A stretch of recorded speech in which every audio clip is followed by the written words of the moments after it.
Good day guys, IR testing of emergency generator alternator. So we'll remove the connection of ABR to avoid damage or bulilyaso.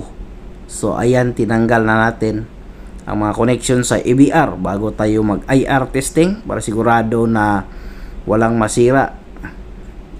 So ayan, natanggal na lahat. So ang gagawin ko dyan ay iset ko ng 500.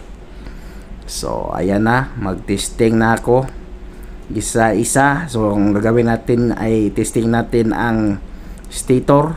So normal naman, giga ohms ang lumalabas, 8.53 giga ohms. So it means pasado, walang moisture, so walang low insulation. So mayroon pala akong isang kasama dyan, no, nagbabantay, si Wiper Emilio Aguinaldo Ortiz. Yan yung assistant ko dyan sa paglilinis ng alternator.